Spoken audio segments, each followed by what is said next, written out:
Hello मित्रों, नमस्कार। मेरे चैनल में आप सभी का स्वागत। मैं सुरेंद्र जयपाल आपके सामने प्रस्तुत हूँ हिंदी व्याकरण का अध्याय एक भाषा एवं लिपि लेकर। तो ध्यान से देखिए वीडियो और सीखिए हिंदी व्याकरण के बारे में और गहन से अध्ययन कीजिए हिंदी व्याकरण का। ध्यान दीजिए मित्रों। भाषा शब्द संस्कृत के भाष धातु से उत्पन्न हुआ है। भाषा धातु से अर्थ ध्वनित होता है प्रकट करना, यानी कि इसका अर्थ जो ध्वनित होता है वो होता है प्रकट करना। ये संस्कृत का शब्द है, भाष धातु से बना है।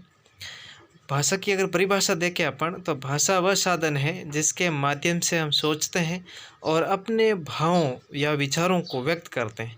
अपन सोच सकते हैं, अपने विचार व्यक्त कर सकते हैं, दूसरों के सामने अपने विचार व्यक्त कर सकते हैं, दूसरों के विचारों को अपन समझ सकते हैं। तो संपूर्ण क्या कहलाएगी? भाषा कहलाएगी। तो ये साधारण सी इसकी परिभाषा है और साधारण सा अर्थ स्पष्ट होता है इसका।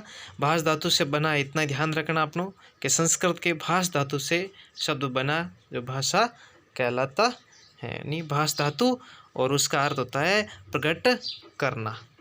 तो ये सिंपल सी परिभाषा याद रखना है। साधारणतः भाषा की अगर बात करें अपन, तो विचारों की अभिव्यक्ति के माध्यम को भाषा कहते हैं। यानी आपसी विचारों की जो अभिव्यक्ति होती है, आपसी जो विचार अभिव्यक्त होते हैं, मैं बोल रहा हूँ, आप सुन रहा हो, तो यह भाषा का एक माध्यम हुआ, इसे ही अपन भाषा कहेंगे। चलो आगे बात करते हैं अपन लिपि की। लिपि लिखित ध्वनि संकेतों को लिपि कहा जाता है। साधारण शब्दों में अगर बात लिपि की करें तो लिखने के ढंग को लिपि कहते हैं। हिंदी भाषा की लिपि देवनागरी है। साधारण सी बात है कि जो लिखने का ढंग होता है उसे ही अपन लिपि कहते हैं।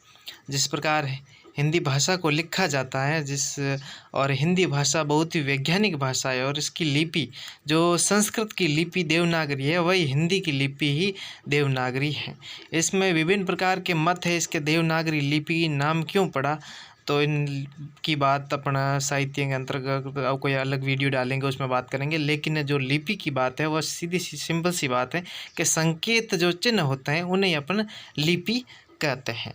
संकेत चिन्हों को लिपि कह सकते हैं, अर्थात लिखने के ढंग को लिपि कहते हैं। चलो अब हम ध्वनि की बात करते हैं।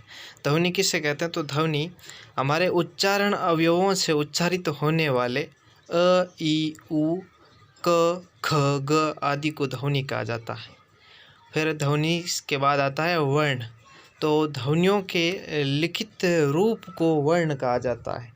वर्ण को ध्वनि चिन्ह भी कहा जाता है, अर्थात वर्ण वह छोटी से छोटी ध्वनि है जो कान का विषय है और जिसके टुकड़े नहीं किए जा सकते। अर्थात कह सकते हैं अपन वर्ण के टुकड़े नहीं किए जाते। ये सबसे ध्वनि की सबसे छोटी इकाई के रूप में है और कान का विषय, यानी अपन सुनते हैं तो इसके टुकड़े अपन नहीं कर सकते, ये वर्ण कहलाते हैं। और ये ध्वनि की सबसे छोटी इकाई होती है। इसके बाद देखो, ध्वनि की सबसे छोटी इकाई वर्ण, वर्ण के बाद शब्द और शब्द के बाद वाक्य। तो ध्वनि की सबसे छोटी इकाई क्या है? वर्ण है। वर्णमाला, वर्णों के उच्चारण समूह को वर्णमाला कहा जाता है। ध्वनि और वर्ण के अंतर को एक उदाहरण से समझा जा सकता है कि ध्वनि क्या है और वर्ण क्या है। तो इसको समझने के लिए एक उदाहरण दिया है। जाली शब्द में 2 ध्वनियाँ हैं, जा व ले, किंतु इसमें वर्ण 4 हैं, ज, धन, आ, धन, ल, धन, ई। तो इस प्रकार अपन वर्ण और ध्वनि में अंतर स्पष्ट कर सकते हैं। ध्वनि और वर्ण को इस प्रकार अपन समझ सकते हैं। वर्णमाला के बाद पढ़ते हैं अपन अक्षर। अक्षर की परिभाषा: जिस ध्वनि या ध्वनि समूह का उच्चारण एक श्वास के एक ही आघात में हो जाए उसे अक्षर कहते हैं। जैसे उदाहरण के रूप में दे रखे हैं, आम है, स्नान है इत्यादि। एक ही आघात में, यानी एकदम आवाज़ निकल जाए मुंह से, वह क्या कहलाएगा? अक्षर कहलाएगा।